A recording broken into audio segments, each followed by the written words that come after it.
नमस्कार, सत्यार्थ न्यूज में आपका स्वागत है। भदोही यूपी प्रयागराज महाकुंभ में भगदड़ के बाद पड़ोसी जनपद भदोही से गुजरे राष्ट्रीय राजमार्ग 19 पर भोर से ही प्रयागराज की ओर से बड़ी संख्या में जा रही गाड़ियों को रोक दिया गया और हाईवे की दक्षिणी लेन को वाराणसी व प्रयागराज भदोही सीमा पर पूरी तरह से सील कर दिया गया।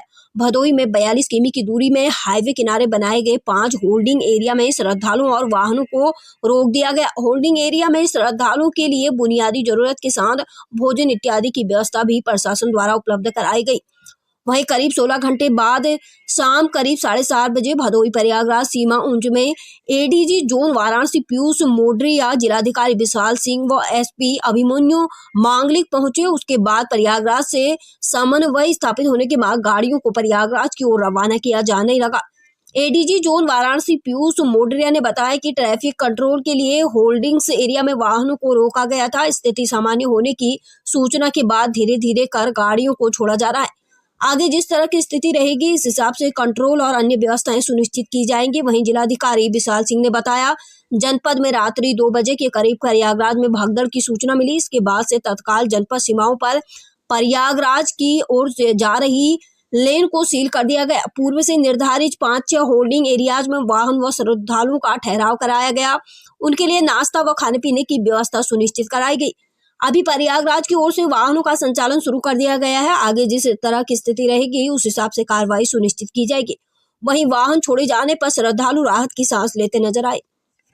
भदोही से संवाददाता सूर्य प्रकाश पांडे की रिपोर्ट।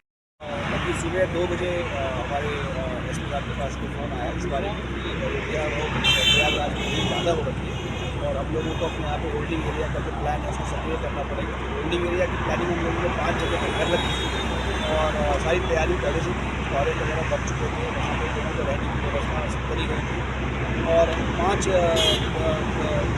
जगह के अतिरिक्त भी हम लोगों ने कई जगह पर होल्डिंग एरिया के लिए पार्किंग का स्पेस बना सकते हैं। कुल मिलाकर लगभग 9 जगह थी जहाँ पर ये सारी सुविधाएँ थी और हम लोग रात से ही सक्रिय हो गए और सुबह लगभग 2:30 बजे के आसपास हम लोगों ने पूरी तरह से ट्रैफिक प्रयागराज की तरफ जाने वाला ब्लॉक कर दिया और वाराणसी की तरफ से आने वाला ट्रैफिक जो था उसको वाराणसी के लोगों ने रोका और हमारे यहाँ जो लोग रुके उस समय ठंड ज़्यादा थी तो लोगों ने अलाव की व्यवस्था भी करी और जैसे सुबह हुई तो पानी के पीने के पानी के साथ साथ चाय और बिस्किट की व्यवस्था की गई और बहुत सारे जो हमारे समाज सेवी हैं उनकी भी मदद मिली और हम लोगों ने फिर उनको नाश्ता कराया, दोपहर का लंच कराया और अब इस समय तक स्थिति सामान्य होने लगी। प्रयागराज को ऐसी सूचना प्राप्त हुई और फिर उचित निर्देश मिलने के उपरांत अब हम लोगों ने ट्रैफिक छोड़ना शुरू कर दिया। लोग पुनः अमृत स्नान के लिए भारत में यहाँ से स्नान कर रहे हैं।